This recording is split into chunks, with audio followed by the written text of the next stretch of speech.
out in your answer book. Follow this pattern for your assessment of horse number 2, Mac. Horses 3, 4 and 5 do not require a detailed analysis, just brief comments as to their suitability for the stated purpose. Everyone has agreed that there is no such thing as the perfect horse, but it's important to know what is desirable, what imperfections are acceptable, and what would cause rejection.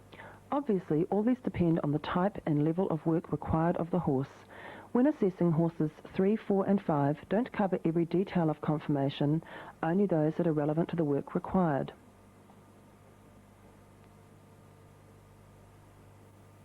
Horse number 1, Nick, a 6-year-old Trakehner Cross 16-hand gelding in full work, dressage, show jumping and pre-training one-day events. Initial impression overall, proportion and balance. Proportion and balance good, neck not yet correctly muscled.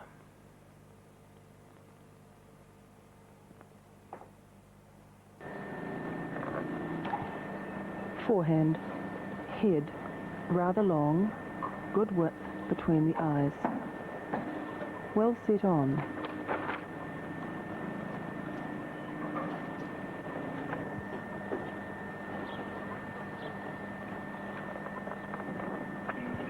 Good nostrils.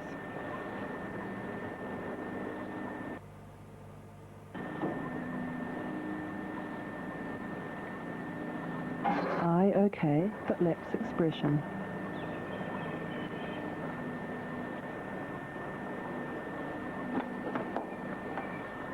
Neck. Appears slightly U-necked at present. Wither. Quite high. Shoulder appears rather straight. Good depth of chest. Foreleg. Forearm long, lacks muscle. Cannon bone average. Possibly a little tied in. Pasterns rather upright. Foot. Concave but definitely narrow and long. The tapes show good angulation.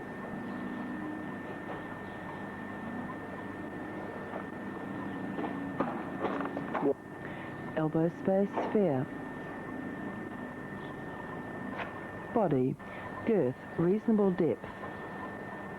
Back, good length, well ribbed up.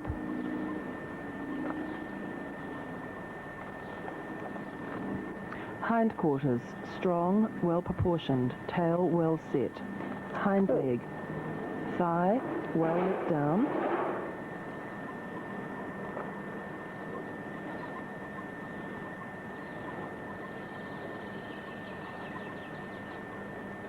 Good large hocks.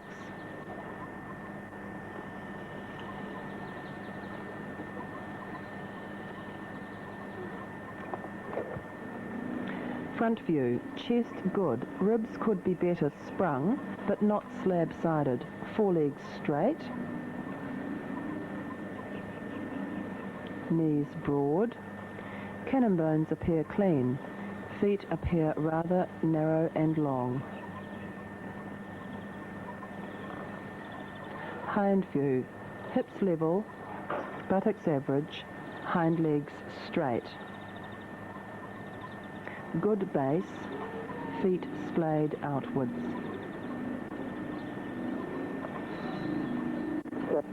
Action and movement. Walk fairly straight. A lovely sweeping stride with good overstep.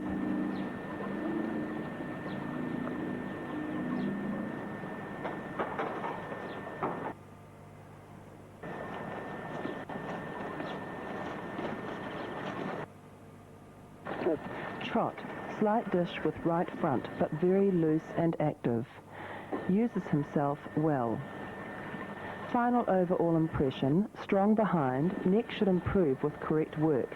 Workmanlike type, and when fully matured, should be a really useful eventer.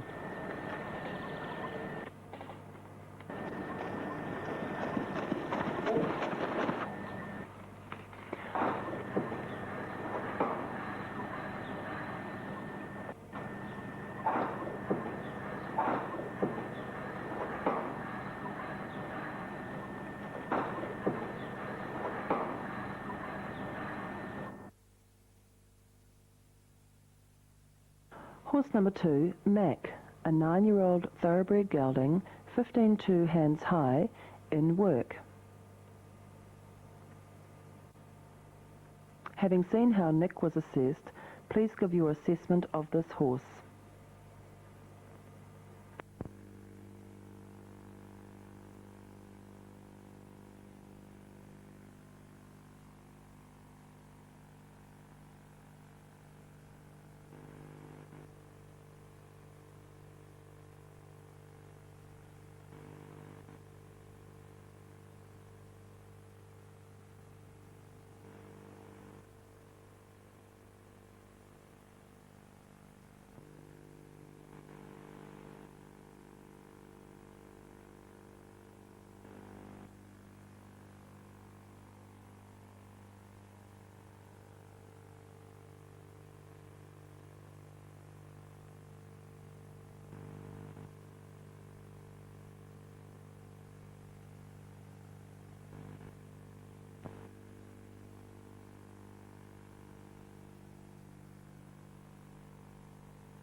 Number 3, Chocolate, a 5-year-old thoroughbred mare, 15-2 hands high, in light work after a break.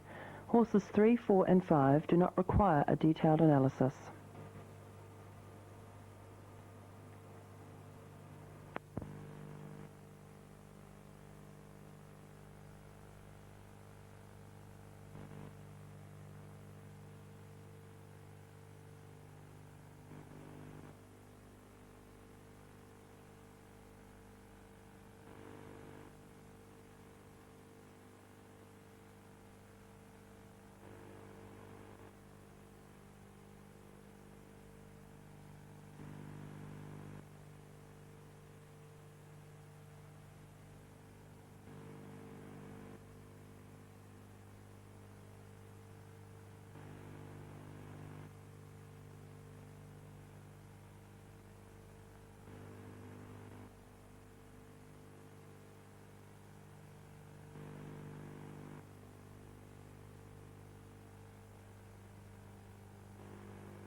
Horse number 4, Chippy, 17 years old, thoroughbred gelding, 16 hands high, in light work, previously an advanced eventer.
Horse number 5, Magnum, 8 years old, a station-bred gelding, 15 hands high, in full work at Pony Club C certificate level.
off with a rope gate and the horse ready saddled and bridled, no noseband, to make it easier for fitting the capstan later on.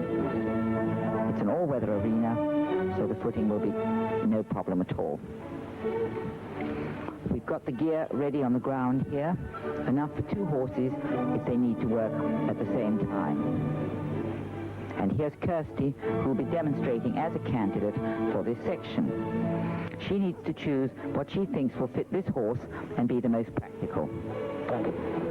Here are a variety of boots, all quite acceptable. The first are leather, Russian English style, with 5 straps for front legs. Next, some neoprene ones, with Velcro and buckles, for front or back legs, quick and easy to put on for schooling days. Next, plain Velcro ones, an English Wolf brand. Very suitable, and she's going to choose those, I think, for her front legs for today. Then, some short fetlock boots, quite useful if your horse has a brushing problem particularly.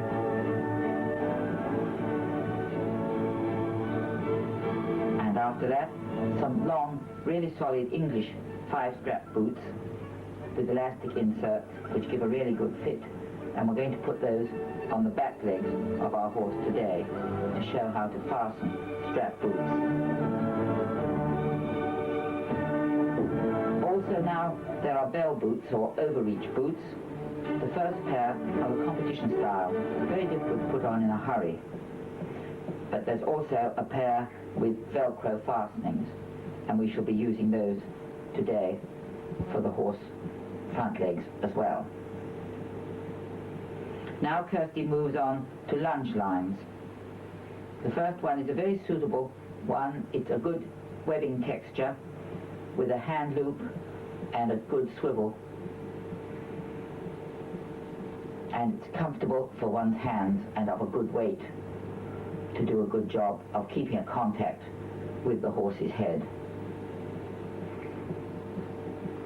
The second is also of webbing. It has a swivel and the hand loop is there, but it's rather worn. It's been well repaired, but maybe should not be trusted on a strange, strong horse. So she's going to leave that alone. Next, a brown nylon one, which has the swivel clip tied on. Not very safe or practical, and there is no hand loop. It's really highly unsuitable and far too tough for a person's hand anyway. You can get really nasty burns with these nylon lines. The grey nylon one has got a good swivel clip and a hand loop, but again the nylon makes it very lightweight and unsuitable. Trying to lunge a horse on a windy day with this sort of line would be very difficult. The last one is a white webbing one, which could make a very useful second choice. It has the swivel and hand loop, but actually is rather shorter than the one she's originally chosen. So that's going to be left on the pile, and she's putting her first choice down with her boots for when she's ready to need them. Now we move on to cavesons. The blue one, made of webbing, is lightweight, and the nose has no metal band for control. It could be comfortable for a young horse, but not very secure. You see a lot of these around these days. The second one, which she's going to show, is a leather one, what we call the Wells type, Spanish riding school name, in leather, with a good jointed metal nose piece, covered with sheepskin to stop the rings rattling, 2 straps, a jowl strap to keep it well back on the horse's face, and the noseband can be fastened either above or below the bit, but we usually put it well above. The third one is of leather, has a rather heavy metal noseband, which makes it not so suitable, but a good jowl strap. It could do well for a second choice. The last one has a nice sheepskin line nose, but the metal of this is not jointed, so it may not fit so securely. It has a good jowl strap, which would keep it in place firmly, but you can see the noseband is not hinged. So Kirsty has chosen the Wells type and moves on now to side reins. In these side reins, Kirsty's looking for ones with elastic inserts, safest and kinder with a strange horse. The first pair she picks up have clips at both ends, so not suitable to attaching to many girths, okay for lunging rollers. The elastic end was fine, but those clips make them too difficult to use. The second one she looks at have got loops for the girth to go through, but don't have any proper buckles, just grips, which make it very difficult to get both side reins of equal length. Clips are fine for attaching to the rings of the bit, that's what we expect, but these slippery webbing attachments are not really desirable, although again you see a lot of them these days. The next ones have got elastic inserts, but they've been knotted up, probably to shorten them, which makes them rather pointless for our purpose. So she leaves them alone.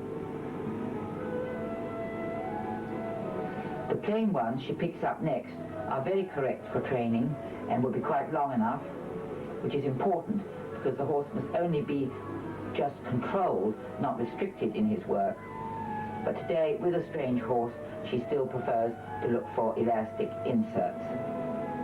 And this last pair have got good elastic in them. As you can see, the swivels are working and they have good loops for the girth at the other end. So she selects those and adds them to her pile.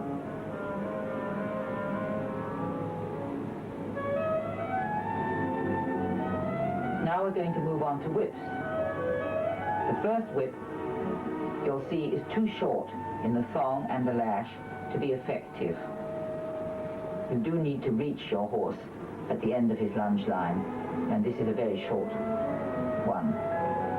The second one is particularly long, plenty of thong and lash, which will need careful managing, but will certainly reach a horse on a big circle. Some of the thong has already been knotted up to make it a suitable length. She thinks about that, has a look at the third one, which actually is even shorter in the thong than the first. It will be quite difficult to work an idle horse with either of these short whips. So Kirsty's bravely going to choose the long one and will show how to manage it correctly. All this takes far longer to show in demonstration than on the real day, but the candidate might be asked to comment on any feature of the gear or give reasons for her choice. She's expected to move fairly briskly overall in her management of this. Now we show Kirsty meeting her strange horse, and the first thing she'll do is to make friends with him and then put up her stirrups for lunging, which we show in slow time so that you can follow her movements as she wraps the stirrup leather around the stirrup arm, and in this way the stirrups themselves are totally secure and the saddle is protected from scratches. She finishes off by running the end of the stirrup leather down through the back loop and through her keeper on the saddle. She goes on to putting on the side reins. They're clipped to the saddle and then fitted under the front girth strap to prevent them slipping down when they're in action, and undoes the back girth strap so that she can thread the loop first of all under the front girth, and then you can see her putting the girth strap down through the loop of the side rein and attaching it. So they are left fairly high under the saddle flap. And the girth is done securely.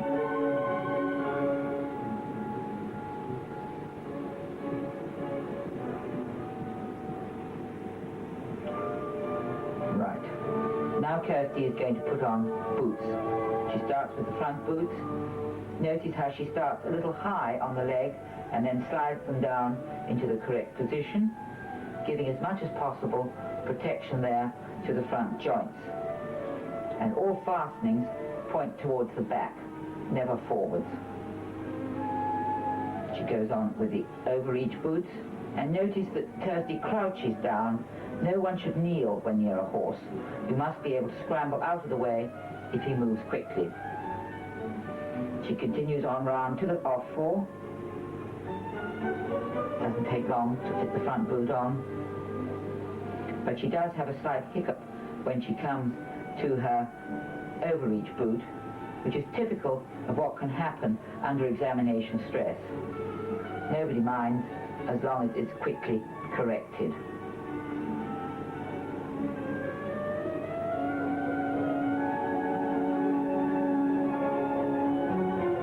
She realizes she's got it on inside out and corrects it for herself. Right, now we move on to back boots, and they are dealt with in the same way. We'll just show you the second one being fitted.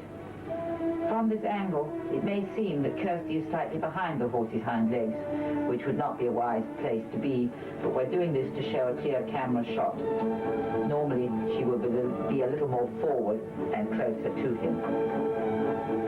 She starts with the middle strap and works up and down the leg to get them fitting correctly. The straps are unelastic, so the buckles may not all finish at exactly the same spot. These are good, solid, protective boots.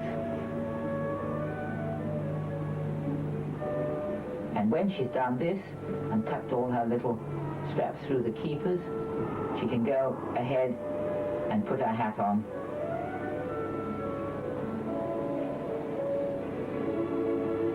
And you'll notice she already has her gloves tucked in at her waistband, ready for use. Kirsty picks up the whip neck and puts it alongside her gateway to be handy for when she comes to lead her horse out into the arena. It's very easy to forget your whip and have to go back for it. So she takes her lunge line now and cavesson, hangs the lunge line on the post nearby. And now we're going to show how she puts up the reins, which aren't needed for lunging, and they want to be put out of the way in a safe and efficient fashion. So she undoes her halter noseband and twists up the reins, then threading the throat latch through them, she buckles up the throat latch again. And she's going to fasten up the halter afterwards, because we need to show some different ways of holding the lunge line. There are several correct ways. One way is to just take your loop first and coil your lunge line forwards and back, trying to keep your loops even so that when they drop off your hand, they will come in a consistent and regular distance every time. Some people prefer this and feel it is a very safe and efficient way. Either way is quite acceptable. The important thing is that the rein never gets twisted around the hand. Obviously, for safety's sake, it must be free. Now she shows the other method of coiling the lunge line. She takes the lunge loop, first of all, just through 3 fingers, and then continues with the rest of the line over 4 fingers. So she'll always be aware of the end of her line. Again, this is done in rather slow motion.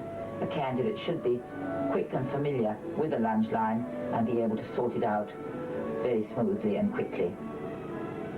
If you take a little half turn around every time you coil it, it should always come smoothly off your hand.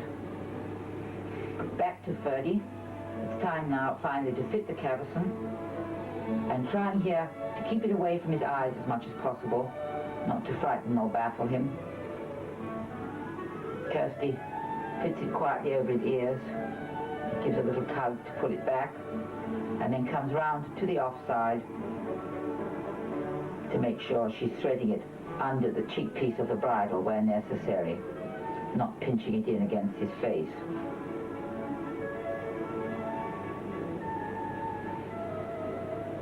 The noseband is high to keep it well away from pinching his lips. And she does that up securely so that it will never slip round on his nose. The jowl strap has to be done very securely because that's what holds it back from his eyes, and the throat latch can be done up more like a usual throat latch. Now, she leads the horse around to pick up her lunge line, and she has been briefed that this lunging is for exercise only. The rider's not able to ride him, so she's not being expected to school him. Just keep him well exercised and active. She does not need to try and train him at all. So she comes round now to pick up her lunge line and clip it on. And then she'll pick up her whip and be ready for action.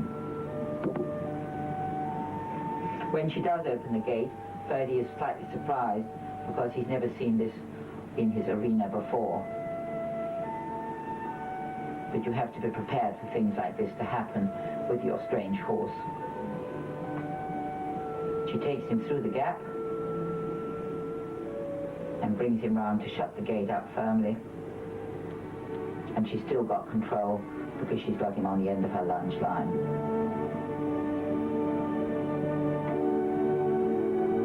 Notice when she leads him up the arena in a moment that she keeps the whip well away from the horse. It's always pointing backwards. The tip not being supposed to ever drag on the ground, but she keeps it in the hand well away from him. And they go calmly up to start their work at the end of the arena on the big circle. First of all, Kirsty asks him to halt and to stand still on the edge of her circle.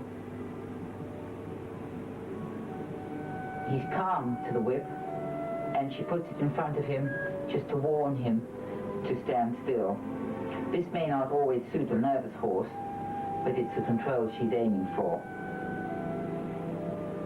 She unwinds her thong, and obviously he's quite used to this, so she can back away until she gets a far enough distance with her line, and then she can tell him to walk on.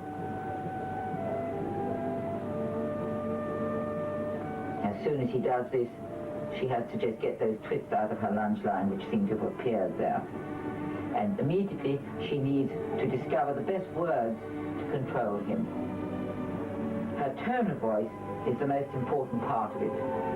She needs to be crisp in upward transitions, walk on, and draw more in downwards, using the little word and as a preparation for and walk or and halt.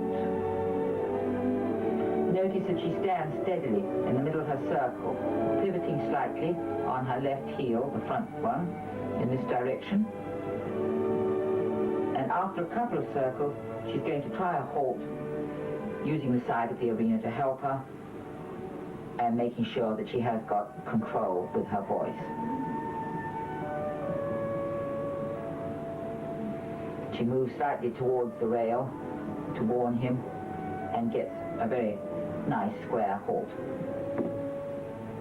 So she steps back to let him move on, gives him a brisk walk on, and she's going to try another halt again shortly. But notice that nice arm position with a contact to his mouth all the time.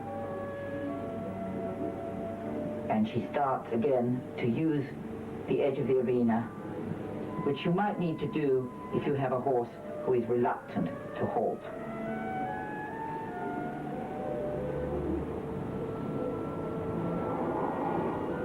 When she does move on again, notice again the contact that she keeps with her lunge line,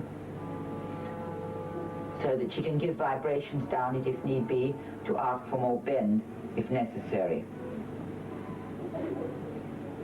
And notice too how she uses the whip, sending the horse forward and keeping him out on the circle. This horse doesn't happen to cut in, but if he did, she could point the whip more at his shoulder to keep him out.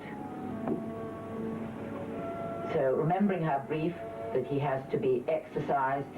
She's done more than enough in walk on the day. You wouldn't need to keep a horse going quite so long in walk if he was as calm as this. But she's demonstrating how a rider should stand still, should maintain a light contact, should control him with her voice, and she has her whip there to act instead of her leg.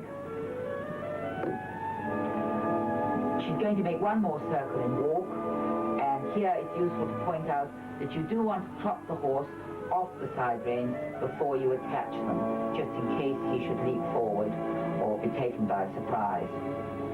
It takes a lot to surprise this horse, and you'll see that he makes quite a cheerful upward transition to trot.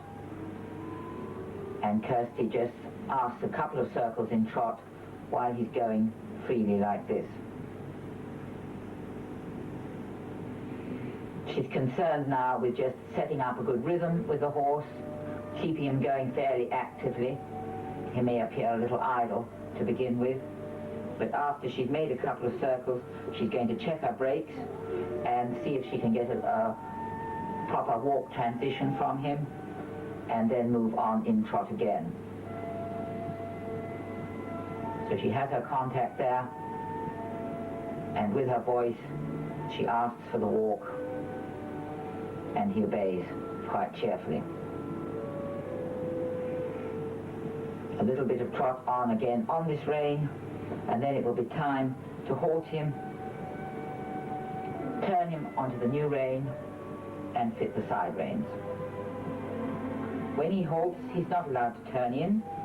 She just makes the lash of her whip secure and then moves directly towards him, tucking the whip behind her back so that it's ready for her to use in the new direction. When she turns him, she has to bring him slightly in on the circle to keep him well clear of the fence, and then walks him round as you should any led horse, and halts him to attach the side reins. She's already checked that they are long enough to properly just reach to the bit when his head is straight, and they get fastened above the riding rein, the outside one first while she's on that side, and then the inside one. No need to spend much time in walk now. She steps on her whip, which is unfortunate, but then proceeds to send the horse on, and she hasn't actually remembered either to rewind the lunge line. You're seeing some deliberate errors in here when she changed hands. So she gets it quickly smooth and straight again, and after that will send him forwards in trot. These little hiccups are permissible as long as they are corrected as quickly and neatly as possible.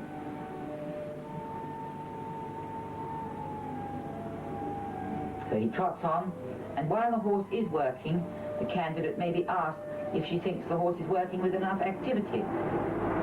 And she could answer that she can see that he is tracking up well, if this is the case. She could also be asked if he's showing any bend, and she can say that the inside side rein does appear to be slacker than the outside one, proving that he is bending quite well through his body. Not every horse works as well to the right as he does to the left, so she spends a bit of time on this rein now, making sure that everything is going smoothly and that he does work with sufficient energy or impulsion. You can hear that he works in quite a nice regular rhythm.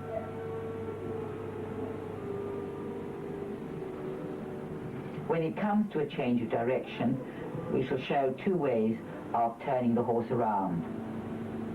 One by unclipping both side reins, and one just leaving one attached.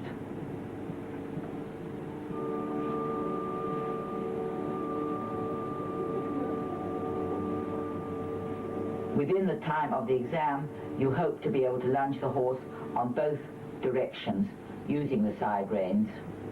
But if the exam is going well and the horse is going calmly, the examiner may decide he's seen enough before this happens.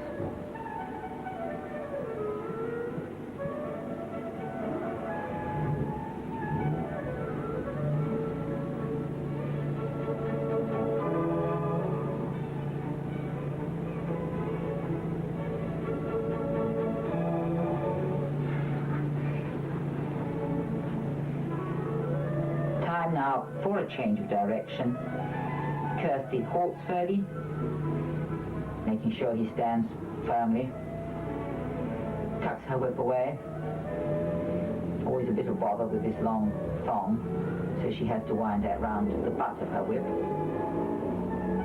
You don't want to keep a horse standing on side reins any longer than necessary, so she takes the near side one off, the side that she's nearest to, and unclips them both, clipping them together over his neck, and shortens them while she's round there, I think, so that she can then turn the horse around and reattach them. She always attaches the outside one first,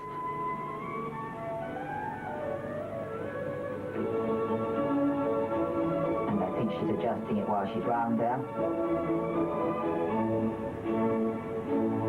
and then comes round and briskly attaches her shortened one on, and the horse is ready to go again. So she steps back, has a few brief steps in walk, and then a cheerful trot on.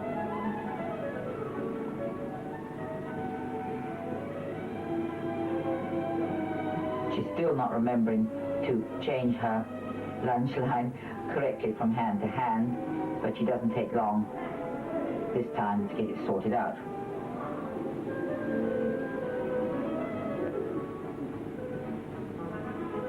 Here's the other way of turning a horse around, only undoing the outside one of the turn. Either way would be acceptable with a steady horse, and this is a little quicker because you're only altering one rein. She attaches it to the saddle and then moves him around and is ready to go again quite briskly in the new direction. This way she has halted him slightly more inside the track, and so there's no problem pushing him around towards the rail.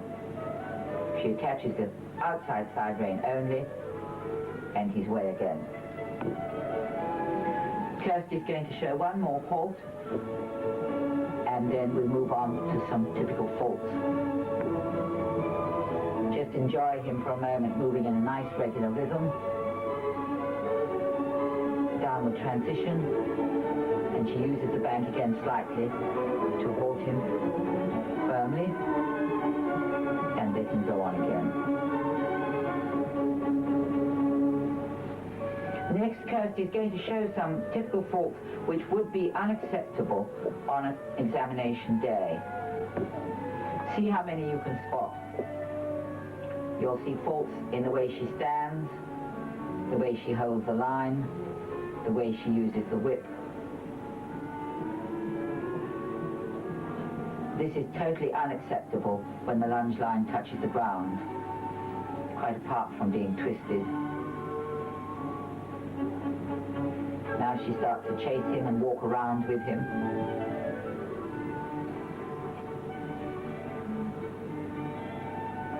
And you really don't have control in this sort of situation. She remembers her circle, but look what happens to the end of her line. And this is reflected in the horse's way of going. He's unsteady. He doesn't know what's going on. He's losing his bending as well as his activity as she loses her position and upsets him with cracking the whip, treating it more like a fishing rod than a delicate aid.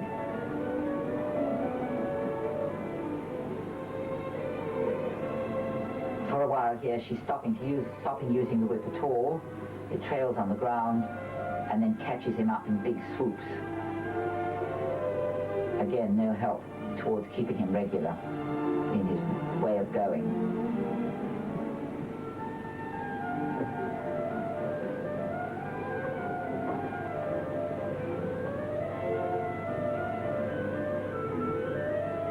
These faults are just what a candidate can produce from lack of practice. Now, using the whip takes a lot of practice by itself, and it does need a lot of placing in the correct manner. Kirsty will finish off in a moment with a couple of nice circles, just getting the horse smoothly back into his normal rhythm again, and you will see the difference. But first of all, she gets slightly tangled up in her whip, and this is a very common happening with people who are not used to working with a long thong and lash, and it's very easy to let this sort of thing happen.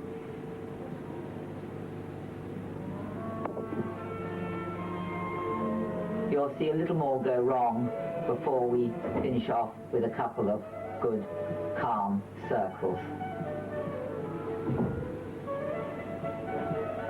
This is a no-no in itself, walking around with the lunge line touching the ground.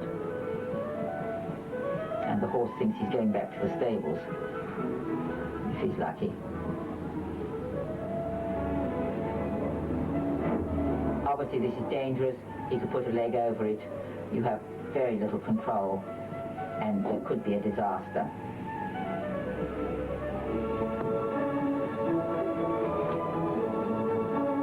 We haven't said much about the size of the circle. This lunge line allows for about an 18-meter circle, which is comfortable for most horses. But it would be bad practice to have him in tight and short at the beginning, unless the horse was very, very keen to move and not really under control. So we finish now with the horse back on a slightly smaller circle, working calmly, just steadying him up before it's time to finish. And now Kirsty just goes ahead and makes a halt, picks up her old thong, wraps it round the butt of her whip again, tucks it under her left arm for safety, and moves smartly up to the horse and undoes his side reins. She then brings him round in the normal turning way,